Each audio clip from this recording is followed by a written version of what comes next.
à toutes et à tous, soyez les bienvenus dans Lyon Week-end, votre rendez-vous de l'info tous les samedis et les dimanches sur BFM Lyon entre 8h et 13h. Nous sommes le dimanche 22 janvier. À la une de l'actualité, la ville de Lyon baisse sa subvention à l'association du Loup Rugby. Décision prise en conseil municipal ce jeudi pour une meilleure répartition des subventions. L'association du Loup, elle, s'inquiète et va devoir retrouver de nouveaux financeurs. Direction le CIRA, le salon de la restauration, de l'hôtellerie et de l'alimentation se termine demain à Eurexpo. Coupe du monde de la pâtisserie, de la boulangerie, Bocuse d'Or, mais pas que. Une partie du salon est consacrée au café.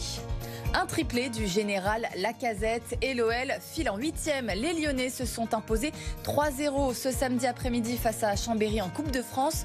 Tirage au sort demain soir pour la suite de la compétition.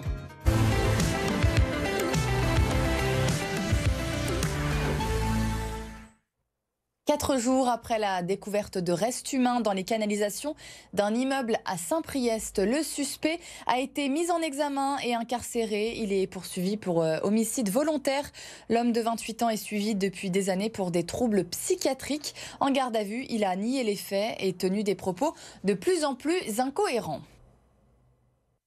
La ville de Lyon baisse sa subvention à l'association du Loup Rugby pour la deuxième année de suite, 270 000 € contre 420 000 l'année dernière.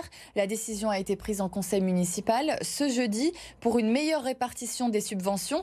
L'association du Loup, elle, s'inquiète et va devoir retrouver de nouveaux financeurs. Explication avec Arthur Blé. 300 000 € de subventions en moins en 2 ans pour le Loup.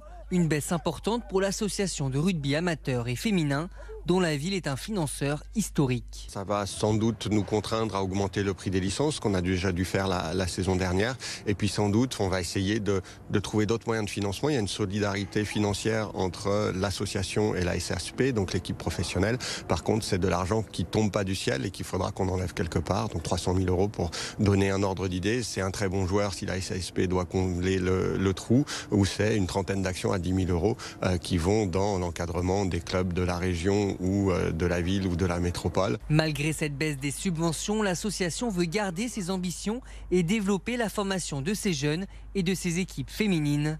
Du côté de la ville de Lyon, on explique que ce choix budgétaire est un rééquilibrage global des subventions. Tout ceci permet à la ville de Lyon d'intégrer 31 associations qui n'avaient pas bénéficié de subventions de fonctionnement l'année passée. Cela permet également de renforcer le soutien aux athlètes de haut niveau individuel, en vue notamment des prochains Jeux Olympiques en France. Pour contrer ce manque à gagner, le Loup Rugby espère trouver de nouveaux financeurs, notamment du côté de mécènes privés. Le rendez-vous des grands chefs se termine demain à Eurexpo. Le CIRA, le salon de la restauration, de l'hôtellerie et de l'alimentation, concours de burgers, coupe du monde de la pâtisserie, de la boucherie. On vous a fait découvrir cette semaine sur BFM Lyon les temps forts du salon. Focus ce dimanche sur le café, l'expresso un peu revisité. Adrien Blétry. L'expresso est le type de café le plus consommé en France, souvent bien corsé le matin pour commencer la journée, mais imaginez-le avec un goût différent. Dans ce café éthiopien, les arômes qu'on va ressentir vont être la framboise, la pêche, le jasmin, et ça va nous créer en fait cette cible pour identifier justement le café qu'on va faire déguster à nos clients.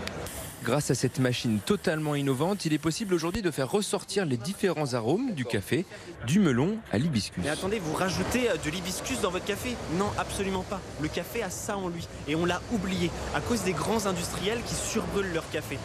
Certains apprécient leur café avec un digestif à la fin d'un repas. Grâce à cette invention d'il y a 6 mois, vous pouvez directement goûter les deux à la fois. C'est une mousse d'alcool à 16 degrés avec une base de pectine et d'émulsifiants végétaux. Il n'y a pas du tout de crème, donc c'est pas une chantilly aromatisée. Pas besoin de mettre au frigo. Et hop, et on met sur le chaud. Et ça tient plus de 10 minutes sur un café chaud sans problème. Aujourd'hui, le café et l'alcool sont de plus en plus mélangés. Charlène participe aujourd'hui au championnat de France de Coffee in Good Spirits, une compétition qui met en valeur le café et les spiritueux. Aujourd'hui, moi j'ai travaillé le gin dans mes cocktails et finalement c'était super. Au début j'avais des appréhensions parce que vraiment c'est fort, le gin c'est puissant, mais c'est possible de faire des super cocktails avec tous les spiritueux en fait, que ce soit liqueur, que ce soit du whisky, de la vodka. Bon, la vodka c'est simple à travailler.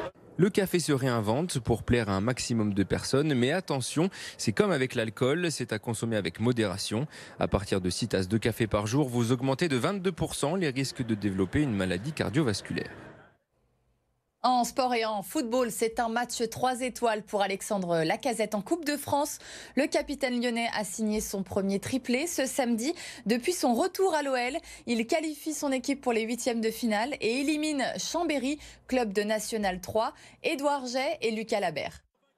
À la traîne en championnat, le salut de l'OL pour accrocher la Coupe d'Europe en fin de saison passera peut-être par la Coupe de France. Quand elle se présentera la coupe, on va essayer comme toutes les équipes, de passer des tours et d'aller loin, j'espère. Ou je ne sais rien.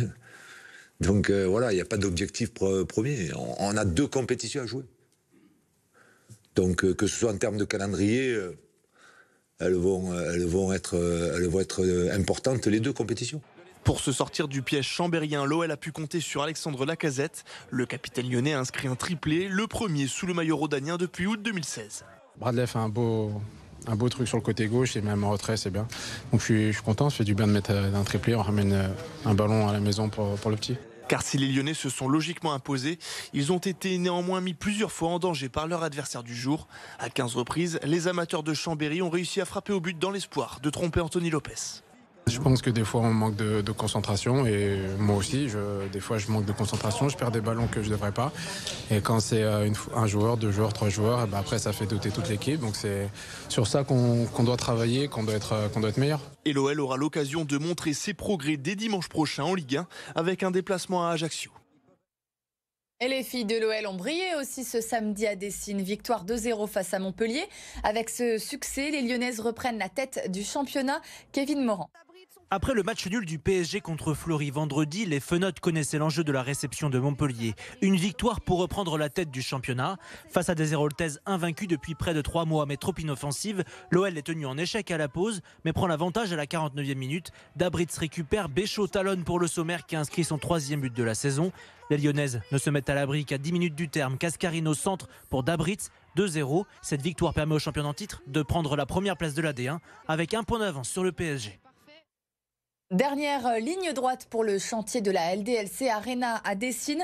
Cette salle financée entièrement par OL Group accueillera des matchs de l'Asvel en Euroleague, mais également des événements, des concerts. La jauge variera de 6 000 à 16 000 places. Visite de chantier avec Édouard Jay et Jérémy Charrier. Sur le chantier de la LDLC Arena, les grues s'activent au son des outils de construction. Débuté en octobre 2021, les travaux sont dans les temps. Mais il n'y a pas une minute à perdre. Cette future salle de spectacle et d'événements sportifs, pensée et financée par l'OL à hauteur de 141 millions d'euros, se veut ultra moderne. Ce qu'elle a de moderne, d'abord, c'est la visibilité pour le grand public comme pour les hospitalités. Comme on peut le voir, on a une proximité avec la scène et avec le terrain qui est assez importante. Et donc pour nous, c'est assez important d'avoir ce confort pour les spectateurs. En forme de U en mode spectacle, jusqu'à 16 000 spectateurs pourront assister à des concerts, des comédies musicales ou encore des événements e-sport. On a vraiment pensé la salle pour que l'acoustique soit parfaite. Vous pouvez le voir déjà dès la volée haute. Ils sont déjà en train de mettre les cloisons acoustiques et les panneaux acoustiques pour faire en sorte que la salle soit assez mate en termes de son et qu'on puisse avoir la meilleure acoustique de France.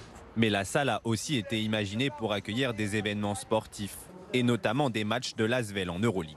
Quand on sera en mode basket, 13 à 17 fois dans l'année, on rajoute une tribune démontable pour fermer le U et on peut accueillir dans cette configuration-là tout type de sport. Ça va du catch à la boxe, en passant par le tennis, le basket, le handball, le futsal. Le groupe OL espère pouvoir accueillir un premier match d'Euroleague de l'Asvel avant la fin de l'année. Et un concert du groupe Chaka Ponk est déjà programmé le 2 février 2024.